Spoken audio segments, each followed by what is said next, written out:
부동산 올라간다 하고 있는데요. 이미 이제 떨어질 가게 보이고 있죠.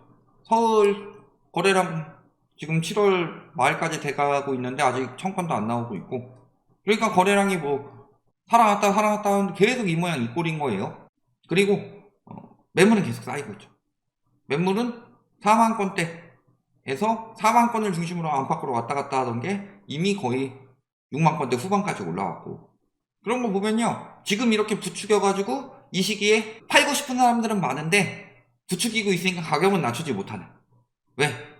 예를 들어서 시장 통해서 콩나물 사는데 한 달에 뭐 3,000원 한다. 근데 2,500원에 해줘, 이런 식으로 500원 깎는 게 아니라 막 억 단위로 깎이니까, 최소 1,000만 단위로 깎이니까 함부로 싸게 못 내놓는 거죠. 희망을 가지고. 근데 그렇게 매물이 쌓였다는 것 자체가요, 공급 과잉입니다. 그럼 뭐 어떤 식으로 이제 대폭락이 한 번 더 이루어진다고 그랬어요. 물론 2022년 같은 폭락은 없을 거다. 2022년은 사실 사이클에서 벗어난 코로나 거품이 빠진 그 정도의 현상이었고, 이제부터 본격적인 부동산 사이클에 의한 집값이 장기 하락장으로 들어가는 그 시기라고 말씀을 드렸죠. 그래서 그 상황이 되었을 때 지금 사람들이 살아남고 있는 거는 오른다는 심리 때문입니다. 그러면 그 심리를 가장 자극하고 있는 건 무엇이었을까요? 첫 번째, 언론의 선동. 이게 가장 크죠? 왜냐면은 신고가가 줄어들고 신저가가 늘었는데도 언론에서는 신고가만 이야기를 했습니다. 그 다음 두 번째, 지금 집값이 떨어질 때 가장 얘 때문이다 라고 이야기가 나왔던 게 뭐예요? 금리죠. 금리 때문에 그렇다. 그런데 물가 2%대 나왔고, 기준금리 지금 4연속 동결하고, 그 다음에 시중금리 작년에 막 상단 8%대까지 나왔었는데 6%대 떨어지고, 하단은 막 3%대 밑으로도 나오고 있다, 뭐 이런 이야기들 하면서 그런 것들이 느껴지죠. 금리가 떨어진다, 이런 것들이 느껴졌으니까 그런 것들이 가능한데, 그럼 그 반대 상황이 되면은 다시 심리는 변하겠죠. 규제는 더 풀 것도 없고 사실 거의 다 풀었고. 자, 그래서 물가 문제가 심화되고 있습니다. 물가가 오르면요, 금리만 올라가는 걸 생각하시면 안 돼요. 물가가 오르면은 소비 지출이 늘고, 금리가 오르면은 비소비 지출이 늡니다. 즉 지출이 계속 늘어난다 소리예요. 집값은 대다수의 서민이 사서 올리는 거라고 그랬죠. 근데 거래량이 3,000건대가 상승장이라고 말하는 것 자체가 정신이 나간 인간들이고, 과거 데드캣 바운스 때도 6,000, 7,000건, 8,000건 이렇게 나왔어요. 그런데 문제는 지금 물가 문제가 심화될 요소들이 계속 터지고 있죠. 흑해 곡물 협정 종료. 이거 뭐예요? 러시아에서 우크라이나 전쟁 중이죠? 우크라이나가 수출을 하는데, 곡물 수출을 하는데, 여기 흑해 통해서 가는데 얘는 안 건들겠다, 수출하는 거. 그게 17일날 종료가 됐죠. 그러면은 우크라이나에서 식료품을 수출 안 하면은 곡물 가격은 당연히 올라가겠죠. 그 다음 여기서 우리나라 하필 또 장마가 터졌습니다. 장마 때문에 지금 정부에서 지원하고 뭐 30% 떨어뜨린다 하더라도 가격이 폭등하고 있죠. 특히 농축산물 중에 뭐 상추값 폭등하고 있다고 그러죠. 근데 문제는 장마 끝나면 폭염, 태풍 이런 것들도 계속 대비하면은 물가가 안 그래도 높은 밥상 물가, 우리나라 물가 잡혔다 하는데 밥상 물가가 잡힐 생각이 전혀 없죠. 이런 거고, 그 다음에 물가를 가장 많이 잡았던 거, 우리나라 물가의 비중이 높아가지고 가장 많이 잡아서 2%대까지 떨어진 것처럼 보이게 만들었던 거, 그게 유가 하락이었는데 하반기에 다시 뛴다. 왜? 중국과 인도의 석유 수요가 지금 가파르게 올라가고 있어서 석유 공급 수요를 맞추는 것이 쉽지 않을 것이다. 근데 오펙 같은 데서는 뭔 짓 하고 있어요? 감산했죠. 유가가 떨어지니까. 그래서 다시 100달러 돌파할 가능성도 있다. 오일 쇼크가 또 터질 수도 있다는 거죠. 그러면은 지금 물가 잡힌 것 중에서 가장 영향 많이 준 건 유가예요? 유가 다시 튀면은 우리나라 물가 전혀 안 잡힙니다. 지금 2%대 나왔던 거, 2.7% 나왔던 것도 우리나라는 물가가 많이 올라가는 품목의 비중이 비교적 적고, 그 다음에 또 우리나라 또 임대료 막 이야기하는데 임대료도 거의 뺐죠. 부동산이 문제인데 물가에 넣지도 않아, 임대료는. 그리고 기저효과가 있었죠. 그래서 한국은행에서도 지금 같은 추세면은 2% 찍었지만 하반기 때 다시 3%대 나올 거다, 이 이야기를 하는데, 요게 악재들이 계속 겹치고 있어서 물가는 계속 문제가 될 것이다. 여기에 지금 외국인 자본이 어디 시장으로 많이 들어왔다고 말씀을 드렸어요? 채권 시장으로 많이 들어왔다고 했죠. 채권 시장에 외국인 자본들이 많이 들어왔고, 주식시장은 이제 마이너스로 바뀌었어요. 그럼 채권시장에 돈이 많이 들어왔는데 이게 만기가 도래를 합니다. 그래서 역대급 외화채권 만기 도래한다. 하반기 외화채권 시장의 특징은 예년보다 큰 223억 달러의 채권의 만기가 도래한다는 점이다. 아까 이야기했지만 중국에서 뭔가 이상 기후가 생겨서 우리나라도 위험하다 싶어서 돈 빼가기 시작하면은 이번 하반기에 환율이 어마어마하게 칠 수도 있다는 거죠. 그러니까 지금 환율 같은 경우는 외국인들 심리에 달려있고, 그래서 외국인들이 뺀다고 하면 우리나라는 또 금리 인상 들어갈 수도 있어요. 지금 이미 3.75%까지는 모든 금통위 위원들이 가능성을 열어줬다. 그 다음에 문제는 계속 이런 식으로 해서 2026년까지 매년 이만큼 채권 만기가 예정되고 있다. 즉 금리차가 벌어졌음에도 불구하고 채권 시장에 돈이 많이 들어왔죠. 왜? 금리를 의도적으로 누르기 때문에 채권 가격 하락을 막았으니까. 그러니까 외국인들이 들어왔죠. 그런데 26년까지 계속 이 금리 차이에 시달려가지고 벌어지냐 안 벌어지냐 이거를 걱정해야 된다는 소리예요. 이런 상황에서 미국의 지금 금리 인상도 문제죠. 9월엔 어떨지 지금 계속 이야기가 나와요. 지금 연준에서 한마디도 안 했는데 7월만 올리고 말 것이다. 자꾸 이런 기사들 뜨고 있는데요. 9월 이야기 아직 안 나왔어요. 마지막에 파월이 이야기한 거는 9월에도 올린다라는 이야기였고, 그 다음에 지금 27일 새벽 3시에 발표가 되니까 우리 시간으로 이때 한 번 더 이야기를 하겠죠. 9월에 올릴 거다. 저희는 9월에 올릴 거라고 거의 예상하고 있습니다. 7월에도 올리고 9월에도 올린다고. 그러니까 9월에 안 올리더라도 이미 2%포인트 벌어지는 거예요. 그래서 미국의 금리 인상 지금 되는 것도 문제인데, 금리 인상 저걸로 끝나는 게 아니라 아까도 이야기했지만 여러 가지 물가 올라갈 것들이 산재되어 있는데, 폭우, 장마, 태풍, 이거는 우리나라에 한한 거지만 아까 이야기했던 흑해 곡물 협정이라든가 혹은 유가 치는 거, 이런 것들은 세계적인 문제죠. 그래서 세계적으로 길어지는 고금리도 굉장히 문제다. 저점을 찍었다고 생각하겠지만 CPI는 계속 올라가고 고착화될 것이다. 왜? 기본적으로 풀어놓은 돈을 제대로 축소하고 있지 못하니까. 여기에 장기금리가 4.5에서 5%가 될 수 있다. 이런 이야기까지 나오고 있는 거고. 그러니까 지금 금리 부분에 대해서는 지금 계속 언론에서는 증권사 이야기만 하고 있어요. 근데 증권사에서는 당연히 그런 이야기 합니다. 왜? 금리가 올라가지 않고 떨어져야지 주식시장에 자금이 들어오니까. 금리가 올라가면 안전자산으로 이동하고 금리가 떨어지면 위험자산으로 이동해요. 그런데 위험자산 중에서 부동산 같은 경우는 위험자산인데 사람들이 위험자산 아니라고 자꾸 인식하도록 가스라이팅 시켰죠. 업자들이.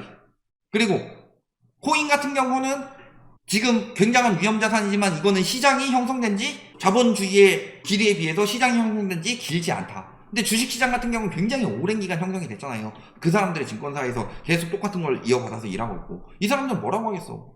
맨날 금리 떨어지니까 들어가 준비하라고 하시겠지. 금리 떨어지면 오를 거니까 지금 사두라고 하시겠지. 근데 그런 증권사 자꾸 그쪽에서 이야기하는 거 말고 연준에서 이야기하는 거, 한은에서 이야기하는 거 들어보면 뭐라고 그래요. 다 더 올린다고 하지, 더 긴축한다고 하지, 아직 완화하려면 멀었다고 하는데 맨날 걔네들만 좀 있으면 떨어진다고 그래요. 한두 번 속았어요. 지금 세계적으로 저런 이야기가 나오고 있는데, 안 그래도 지금 기후 문제나 뭐 이런 것들 때문에 여러 가지 영향받는 것들도 많은데, 여기 아까도 말씀드렸지만 중국이 터지면 굉장히 큰일 난다고 그랬어요. 중국이 잃어버린 10년에 접어들고 있다는 경고가 나왔다. 자, 아까 이야기했듯이 미국 금리 인상 이후 어디선가 터지고, 신흥국 터지고, 그 다음에 이게 아시아 국가로 넘어와서 이게 우리나라로 번진 적이 IMF 때 이랬었다는 거죠. 이 경우 제외하고더라도 또 한 가지 보면 어때요? 지금 중국의 부동산 시장 붕괴가 어디랑 닮았다? 일본이랑. 근데 일본의 부동산 시장 붕괴가 제대로 시작했던 시기가 언제인지 기억하시는 분? 85년에 플라자 합의 터지고. 그러니까 플라자 합의 때문에 일본 버블 경제가 무너졌다는 건 개소리입니다. 플라자 합의 때문에 일본이 버블 경제가 생긴 거죠. 엔화 가치가 어마어마하게 올라가면서. 그게 유지되다가 91년에 터지죠. 그러니까 플라자 합의 때문에 버블 붕괴가 아니라 플라자 합의 때문에 버블이 생겼고, 그게 쭉 생기다가 91년도에 터지죠. 근데 우리나라 노태우 정부 때 혹시 집값에 관심이 있으셨던 분? 없으셨더라도 문재인 정부 시기에 많이 들으셨을 겁니다. 노태우 정부 때 1기 신도시 정책으로 인해서 91년도에 집값이 떨어졌다. 근데 2기 신도시를 신설한 노무현 정부나 3기 신도시를 지금 하겠다고 한 문재인 정부나 사실 영향이 크게 없는 것처럼 보이죠. 즉 91년도 노태우 정부 때 집값이 떨어졌던 거 1기 신도시에 영향 없다고 못합니다. 그때는 또 굉장히 동시다발적으로 들어오게 만든 것도 있었고, 그런데 과연 1기 신도시 하나 만들었다고 노태우 정부 때 집값이 떨어졌을까요? 노태우 정부 때는 규제책도요, 노무현 정부나 문재인 정부 때보다 훨씬 세게 들어갔고요. 그 다음에 이야기했던 대로 1기 신도시 건설도 들어갔고, 일본에서 중개한 영향도 있습니다. 그런 상황인 거고, 그리고 미국에서는 아까 이야기했듯이 S&P 지수가 연말에 20% 하락이다. 근데 늘 말씀을 드리지만 주식시장이 먼저 움직이고 부동산 시장이 영향을 간다. 지금은 이제 주식이나 코인 이런 것들인데, 그게 그래서 주식이 다시 올라간다고 부동산이 튄다는 게 아니라요, 주식이 갑자기 급격히 떨어지는 순간에 부동산이 방향을 크게 천천히 바꾼다. 이게 지금 우리나라는 어떤 식이냐면요, 예를 들어 주식은 포트라고 그랬죠. 이렇게 왔다 갔다 방향 바꿀 수가 있는데, 부동산은 항공모함이라서 이렇게 크게 돌고 있는 중인데, 여기서 정부가 이쪽으로 돌지마 하면서 막 요쪽으로 조류 같은 걸 흘려준 거예요. 승려 보금자리론이나 뭐 이런. 그러니까 약간 이렇게 하고 있는데 결국엔 이쪽으로 다시 가는 방향이잖아요. 그 방향으로 흘러가고 있는데 주가가 폭락을 해봐라. 영향은 더 주면 더 줬지 덜 주진 않는다. 그리고 예금금리가 올라가고 있습니다. 돈 빼지 말아주세요 라고 어디서 호소하고 있느냐? 저축은행에서. 저축은행에서 예금금리를 다시 올리고 있다. 왜 올리고 있을까요? 고금리 예금의 만기가 도래했을 때 자금이 대거 이탈할 수 있다. 새마을금고 사태 같은 것들이 다시 나올 수가 있다는 거죠. 왜? 이번엔 막았어요? 저축은행 또 터지면 막을 수 있어요? 물론 정부에서는 여러 가지 정책을 내겠죠. 그런데 그렇게 심리가 바뀌는 걸 막을 수가 있어요? 문제는 2금융권만 올리는 게 아니라 1금융권도 올리고 있어요. 그래서 1금융권에서 지금 예적금을 잔액을 열심히 쌓고 있는데도 수신금리 인상 경쟁이 가열되고 있다. 그리고 은행채는 어마어마하게 늘리고 있고, 여기에 연체율 막 늘어나고 하는 것들 때문에 사람들이 돈 맡기기 꺼려질까봐 손실 내면서 부실채권을 상각 매각했는데, 이 올해 상반기에 매각한 부실채권이요, 작년에 매각한 부실채권을 넘어선다. 그러니까 지금 계속 저희가 은행권 위기를 이야기를 하는 게요, 위험하니까 이야기를 한 거예요. 이거는 새마을금고 사태 터지기 몇 달 전부터 경고를 했었고, 아직은 4%는 안 됐지만 곧 4% 되겠죠. 왜? 은행채 발행은 앞으로 계속 늘어날 건데. 거기에 빚은 갚고 있어요? 연체율은 계속 늘어나고 있죠. 문제는 올해 부실채권 상각을 상반기만 작년 수준, 즉 작년 상반기에 비하면 2배가 넘는 수준이에요. 2배 수준으로 했음에도 불구하고 연체율이 올라가고 있어요. 근데 문제는 자영업자 부분은 아직 집계 안 되고 있죠. 근데 이게 1금융권, 1금융권, 2금융권, 모든 금융권에서 마찬가지다. 그리고 은행에만 못 갖고 있어요? 임차권 등기가 4,000건이 돌파했다는 거는 세입자 보증금도 못 갖고 있다는 소리예요. 그걸 돌려줄 돈이 없으니까 못 갖겠죠. 경매 넘어가는 걸 누가 원하겠어요? 임차권 등기 명령 신청했다는 게 경매 넘기겠다는 뜻인데. 이런 상황이에요. 지금 막 거래량이 어마어마하게 늘어났다. 어마어마하게 늘어난 게 아니라 3,000건대예요. 3,000건대인데 우리나라 거래량은 반은 실수요고 반은 투기꾼이라고 그랬죠. 그럼 지금 실수요가 늘어났냐 투기꾼이 늘어났냐, 이것만 보면 답이 나오는 거잖아요. 근데 실수요가 늘어날 수 있는 상황이 아니라면, 물론 조금은 더 늘어날 수 있겠죠. 막 분위기를 조정을 하면. 그런데 본격적으로 실수요가 늘어나고 있는 시장이 아니라면 투기꾼들이 장난질 치고 있다는 소리잖아요. 그런데 지금 서울 아파트 4채 중 1채는 외지인 매입이기 때문에 갈아타기 수요다 라고 하면서 여모 부동산 119 여기 연구원이 실수요 위주의 거래가 된 것으로 해석된다, 이런 식으로 기사가 나왔어요. 근데 바로 같은 날 무슨 기사가 나왔냐? 똑같은 사람이죠. 똑같은 사람이 가수여자들이 움직이고 있다. 그러니까 이 사람이 한 이야기가 왔다 갔다 한다든가, 아니면은 이 사람이 한 이야기를 바꿔서 해석하고 있는데, 지금 서울 아파트를 외지인들이 사고 있다라는 건 무슨 소리예요? 지금 서울의 인구가 똘똘한 채로 몰려서 들어오고 있는 거예요? 똘똘한 채 오른다고 하니까 외지인 투기 들어오는 거지. 그래서 실수요 증가로 넘어가지 않은 상태다, 다른 사람 이야기하는 거 들어보면. 그러니까 지금 투기꾼들이 장난질 치고 있는 거고, 내일 등기 나온다고 하는데 등기도 한번 봐야 되겠죠. 어느 정도나 장난질 쳤는지, 과연 3,000건이 제대로 다 거래가 된 건지. 이게 어떻게 본격적인 상승장이냐.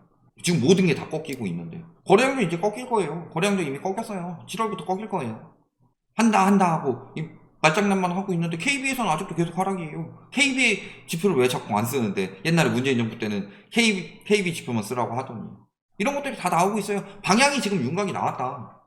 윤곽이 다 방향이 나왔는데 그냥 아직도 저런 것을 믿고 생각하는 사람들 보면은 아, 저들이 희생양이 되는구나 하고 그냥 팝콘하고 콜라 준비해서 기다리시면 된다. 여기까지 말씀드리겠습니다.